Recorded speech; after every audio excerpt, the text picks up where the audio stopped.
दोस्तों 2021 एक मुश्किल साल रहा कोरोना वायरस की दूसरी लहर के चलते।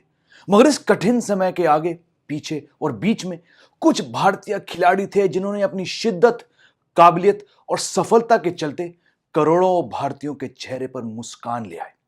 आज के इस वीडियो में आइए ऐसे 5 इंडियन स्पोर्टिंग अचीवमेंट्स को सलाम करते हैं। दोस्तों ये एक ऐसा पल है जिसे मैं कभी नहीं भूल सकता। वो पल जब 23 साल के जेवलिन थ्रोअर नीरज चोपड़ा बने भारत का पहला track and field Olympic gold medalist. दोस्तों सच कहूं तो मैं आसानी से इमोशनल नहीं होता हूं। स्पोर्ट्स में ऐसे बहुत ही कम पल होंगे जिन्हें देखकर मैं ज्यादा भावुक हुआ हूं, मतलब कि आंखों में नमी and a lump in the throat. मगर इनमें से एक है नीरज चोपड़ा की जीत। जी हां, टोक्यो ओलंपिक्स में नीरज बने सिर्फ दूसरा भारतीय एथलीट जो इंडिविजुअल गोल्ड मेडल जीते अभिनव बिंद्रा के बाद। और टीवी पे नीरज को 87.58 मीटर का थ्रो फेंक कर देखना एक बहुत ही इमोशनल पल रहा मेरे लिए। ना सिर्फ इसलिए कि वो इंडिया का पहला track and field gold medalist बने, पर क्योंकि उनकी ये सफलता ने पूरे हिंदुस्तान को खुश करा एक बहुत ही मुश्किल साल के बीच।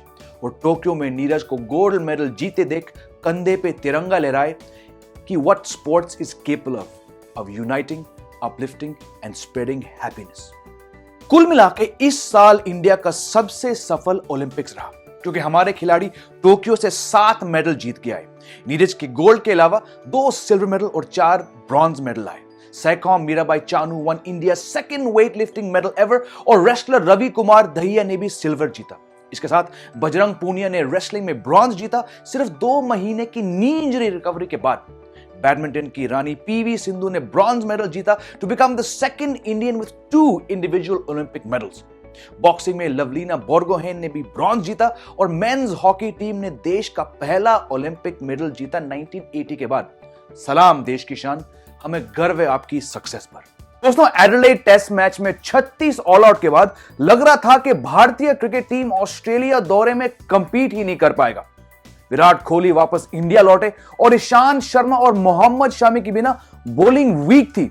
मगर फिर अजिंक्य रहाणे ने मेलबर्न क्रिकेट ग्राउंड पे शानदार शतक लगाया और टीम ने बॉक्सिंग डे टेस्ट मैच जीता। सीरीज लेवल हो गया और फिर सिडनी क्रिकेट ग्राउंड के पिच पर चेतेश्वर पुजारा, ऋषभ पंत, रविचंद्रन अश्विन और हनुमा विहारी ने टीम इंडिया को एक स्कैर्सली बिलीवेबल ड्रॉ दिलाया।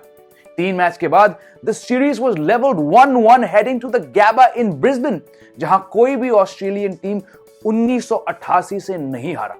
और गैबा पहुंचकर इंडिया की बी टीम ने ऑस्ट्रेलिया को 4 विकेट से मात दी in what has to rank as one of the country's most remarkable test wins, if not the most remarkable.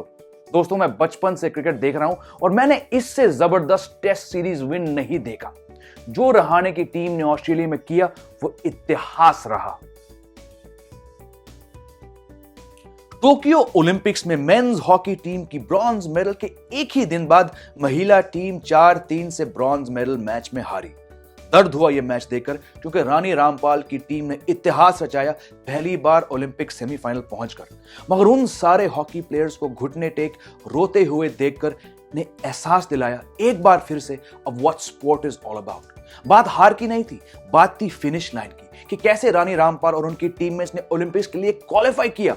Injuries, mental exhaustion और बायो बबल फटीग के चलते कैसे लगातार 3 हार के बाद टीम क्वार्टर फाइनल्स तक पहुंची, जहां पे टॉप की टीम ऑस्ट्रेलिया को हराया।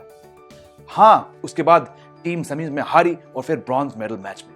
मगर जिस तरह से उस ओलंपिक्स में रानी और उनकी टीम ने इस देश के सारे स्पोर्ट्स फैंस को एकजुट किया और दोबारा याद दिलाया कि हॉकी में क्या जज्बा है और हमारी देश की बेटियां की काबिलियत क्या है, वो हम कभी नहीं भूलेंगे। You did India proud, ladies। अपने बैडमिंटन करियर में किदम्बी श्रीकांत ने जीत से ज्यादा हार और बहुत मुश्किलों का सामना करना पड़ा। 4 साल पहले किदम्बी बने भारत के पहला बैडमिंटन प्लेयर जो back to back super series titles जीते, and the first Indian to win 4 super series titles in a calendar year. मगर पिछले 4 साल में किदम्बी का फॉर्म ऊपर नीचे रहा और इंजरीज के चलते वो पुराने किदम्बी नहीं लगे। यहां तक कि बहुत कम लोगों ने उन्हें जेन्युइन टाइटल कंटेंडर के रूप से देखा। 2020 में किदम्बी ओलंपिक क्वालिफाइंग टूर्नामेंट्स में अच्छी परफॉर्मेंस नहीं दे पाए कंसिस्टेंटली, और फिर 2021 में कम रैंकिंग अपॉर्चुनिटीज के कारण वो टोक्यो गेम्स तक नहीं पहुंच पाए। But he put all this behind him and reached the final of the recent World Championships in Spain, जहां वो बने पहला male Indian badminton player to win a silver medal. हाँ, मानना पड़ेगा कि कंपटीशन थोड़ी वीक थी इस वर्ल्ड चैंपियनशिप्स में और किदम्बी को एक भी सीडेड अपोनेंट नहीं मिला टूर्नामेंट के चलते, पर ये सब किदम्बी के कंट्रोल में नहीं था। And at the end of the day you have to beat whoever you play, और किदम्बी ने वही किया, सीधे फाइनल तक पहुंचकर। क्या हुआ कि उन्हें गोल्ड मेडल नहीं मिला? In making the final and winning a silver medal, Kidambi underlined his credentials और साथ ही उन सबको याद दिलाया जो भूल चुके थे कि वो इस दौर के सबसे अच्छे मेल इंडियन बैडमिंटन प्लेयर हैं। तो दोस्तों, ये थे मेरे top 5 sporting moments of the year in Indian sport. उम्मीद है आपके लिए भी ये पल यादगार रहे। मेरी तरफ से आप सबको नए साल की शुभकामनाएं। Have a very happy new year. Stay safe, stay happy, और मैं जल्द मिलूंगा आपसे एक नए वीडियो के साथ। जय हिंद, वंदे मातरम।